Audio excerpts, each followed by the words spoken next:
viewers, welcome to Karan-Dees. இன்னைக்கு நாம சீனி சம்பல் பன் அல்லது ஆனியன் ஸ்டஃப் பண்ண பன் வீட்லயே சிம்பிளா எப்படி செய்யலாம்னு பார்க்கலாம். இது செய்யறதுக்கு தேவையான பொருட்கள் 2 கப் மைதா, 50 கிராம் பட்டர், 3/4 கப் பால், உப்பு. நீங்க சால்டட் பட்டர் யூஸ் பண்றதா இருந்தா உப்பு ஸ்கிப் பண்ணிடலாம். அப்புறம் ஒரு முட்டை, 2 table spoon sugar, 1 table spoon east. இதுதான் இது செய்ய தேவையான பொருட்கள். அடுத்ததாக பால் எடுத்துக்கோங்க. பாலோட சுகர், ஈஸ்ட் இது ரெண்டையும் சேர்த்து நல்லா மிக்ஸ் பண்ணி எடுத்துக்கோங்க. மிக்ஸ் பண்ணி எடுத்ததுக்கப்புறமா இதை நல்லா மூடி வச்சுருங்க. அப்போ தான் ஈஸ்ட் ஆக்டிவேட் ஆகும். ஒரு 2 மினிட்ஸ்க்கு மூடி வச்சுருங்க. அடுத்ததாக ஒரு பவுலில் மைதாவை போட்டுக்கலாம். அதுக்கப்புறமா உப்பு கொஞ்சம், அதுக்கப்புறமா நம்ம எடுத்திருக்க முட்டை இந்த மாதிரி மிக்ஸ் பண்ணி விட்டுட்டு அதையும் இந்த மாவோட சேர்த்துக்கலாம். அடுத்ததா சுகர் 1 டேபிள் ஸ்பூன் ஆட் பண்ணிக்கிறேன். எல்லாம் சேர்த்து நல்லா மிக்ஸ் பண்ணி விடுங்க.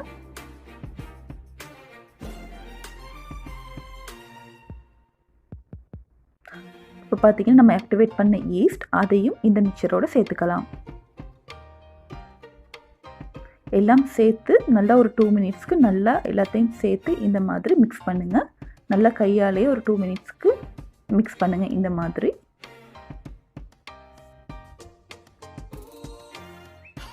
அடுத்ததாக நாம் எடுத்திருக்க பட்டரையும் சேர்த்து நல்லா மிக்ஸ் பண்ணுங்கள். அதுக்கப்புறமா ஒரு 15 நிமிஷத்துக்கு நல்லா நீட் பண்ணி எடுங்க. இந்த மாதிரி ஒரு லாஸ்டிக் கன்சிஸ்டன்சி வரணும். அது வரைக்கும் நீட் பண்ணுங்கள் 15 நிமிஷத்துக்கு. இப்போ நீட் பண்ணி முடிச்சதுக்கப்புறமா இந்த மிக்சரை ஒரு பால் மாதிரி செஞ்சுக்கலாம். இந்த மாதிரி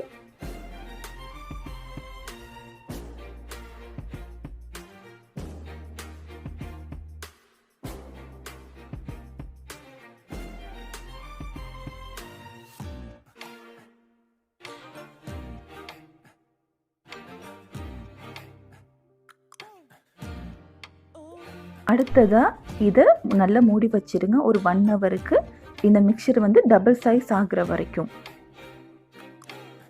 இப்போ நான் 1 ஹவருக்கு அப்புறம் இதை ஓப்பன் பண்ணியிருக்கேன். பார்த்தீங்கன்னா தெரியும் மாவோட அளவு டபுள் ஆகி இருக்குது.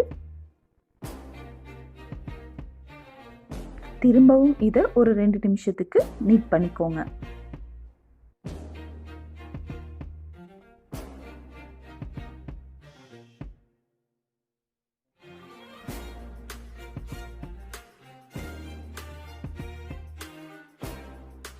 நீட் பண்ணி முடிச்சதுக்கு அப்புறமா இது ஈக்குவல் சைஸஸ்க்கு கட் பண்ணி எடுத்துக்கோங்க.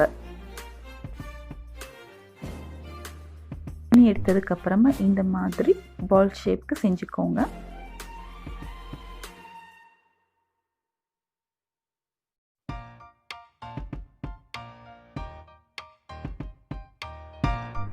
அடுத்ததாக சீனி சம்பல் எப்படி செய்யலான்னு பார்க்கலாம். அதுக்கு முதல்ல வெங்காயம்லாம் இந்த மாதிரி சின்ன சின்னதாக வெட்டிட்டு அதோட கொஞ்சம் மஞ்சள், அதுக்கப்புறமா கொஞ்சம் புளி ஊற வச்சு எடுத்த தண்ணி, இது ரெண்டையும் சேர்த்துட்டு நல்லா மிக்ஸ் பண்ணிக்கலாம். இந்த மாதிரி நல்லா மிக்ஸ் பண்ணிவிட்டு இதோட கொஞ்சம் உப்பும் சேர்த்து நல்லா மிக்ஸ் பண்ணி எடுத்துக்கலாம்.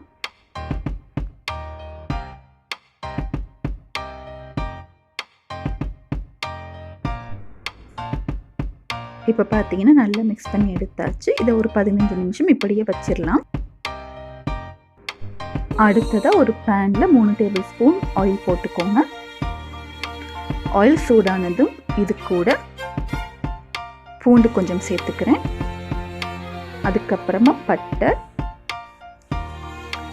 அப்புறம் கொஞ்சம் ஏலம், இது எல்லாத்தையும் சேர்த்து கொஞ்சம் மிக்ஸ் பண்ணி எடுத்துக்கலாம். அடுத்ததாக கருவேப்பிலை கொஞ்சம் ஆட் பண்ணிக்கிறேன்.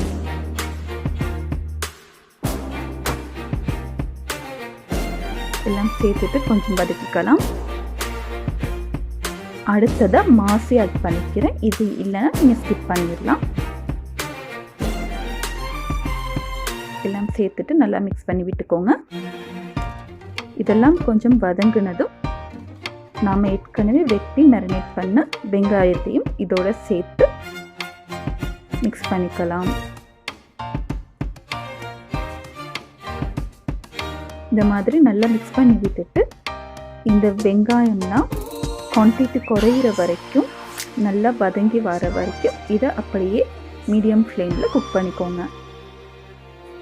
அடிக்கடி இந்த மாதிரி மிக்ஸ் பண்ணி விட்டுக்கோங்க. ஒரு 15 நிமிஷத்துக்கு மீடியம் ஃப்ளேமில் இந்த மாதிரி குக் பண்ணுங்க. பார்த்தீங்கன்னா வெங்காயத்தோட குவான்டிட்டிலாம் குறைஞ்சி நல்லா வதங்கி இருக்குது. இந்த ஸ்டேஜில் நான் சில்லி ஃப்ளேக்ஸ் ஆட் பண்ணிக்கிறேன். ஆட் பண்ணிவிட்டு நல்லா மிக்ஸ் பண்ணி விட்டுக்கோங்க.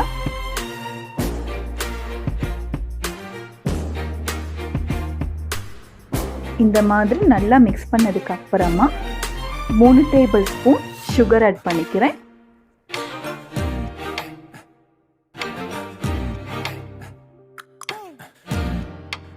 சுகர் ஆட் பண்ணிவிட்டு இந்த மாதிரி நல்லா மிக்ஸ் பண்ணி விட்டுக்கோங்க. உப்பும் பார்த்துட்டு தேவைன்னா அட்ஜஸ்ட் பண்ணிக்கலாம். நல்லா மிக்ஸ் பண்ணதுக்கு அப்புறமா ஒரு 10 நிமிஷம் இதை மூடி வச்சு குக் பண்ணிக்கோங்க. பார்த்தீங்கன்னா அடுத்ததாக 10 நிமிஷத்துக்கு அப்புறமா ஓப்பன் பண்ணுறேன். நல்ல கலர்லாம் சேஞ்ச் ஆகி நல்லா குக் ஆகிருக்கு. இந்த ஸ்டேஜில் பேனை ஆஃப் பண்ணிட்டு இதை ஆற வச்சுக்கலாம். அடுத்ததாக நம்ம செஞ்சு பன் டோவிலேருந்து ஒரு சின்ன போர்ஷன் எடுத்துக்கோங்க. எடுத்துட்டு இந்த மாதிரி இதை தட்டிக்கோங்க. இந்த மாதிரி சைடால் இந்த மாதிரி தட்டி எடுங்க.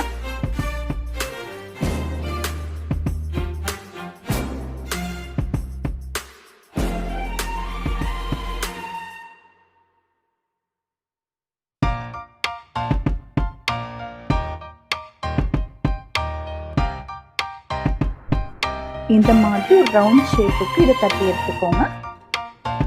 எடுத்ததுக்கு அப்புறமா நாம் ஏற்கனவே ஆற வச்ச சீனி சம்பல் எடுத்து இதில் ஸ்டஃப் பண்ணிக்கலாம்.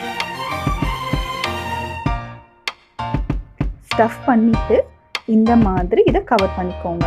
2 எட்ஜையும் கம்பைன் பண்ணிவிட்டு இந்த மாதிரி ப்ரெஸ் பண்ணிக்கோங்க. திரும்பவும் சைடையும் இந்த மாதிரி ப்ரெஸ் பண்ணிக்கலாம்.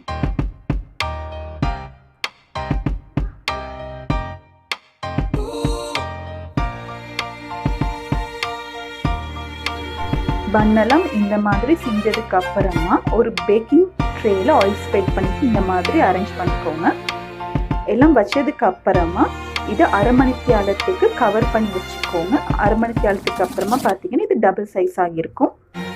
இப்போ பார்த்தீங்கன்னா அரை மணித்தியாலத்துக்கு அப்புறமா ஓப்பன் பண்ணுறேன். அடுத்ததாக எக் வாஷ் பண்ணிக்கலாம். பன்னுக்கு மேலே இந்த மாதிரி எக்கை ஸ்ப்ரெட் பண்ணலாம். எக்குக்கு பதிலாக நீங்கள் பாலை கூட இந்த மாதிரி ஸ்ப்ரெட் பண்ணிக்கலாம்.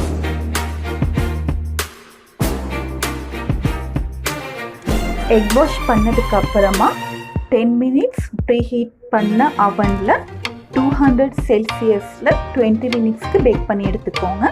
அவன் பேக் பண்ணுற டைம் சேஞ்ச் ஆகும். நல்ல கோல்டன் ப்ரௌன் கலருக்கு வர வரைக்கும் பேக் பண்ணி எடுத்துக்கோங்க. இப்போ பார்த்தீங்கன்னா 20 மினிட்ஸ்க்கு அப்புறமா நான் இதை ஓப்பன் பண்ணி எடுத்திருக்கேன். பன்னெல்லாம் ரெடி ஆகிடுச்சு. பேக் பண்ணி எடுத்ததுக்கு அப்புறமா பன்னில் இந்த மாதிரி பட்டரை ஸ்ப்ரெட் பண்ணிக்கோங்க. அப்போ தான் பன் நல்லா சாஃப்டாக வரும். பட்டரை ஸ்ப்ரெட் பண்ணிவிட்டு கொஞ்சம் நேரம் இது ஆறுற வரைக்கும் மூடி வச்சிடலாம். ஆறுனதுக்கு அப்புறமா சீனி சம்பல் பன்னை நீங்கள் சர்வ் பண்ணிக்கலாம்.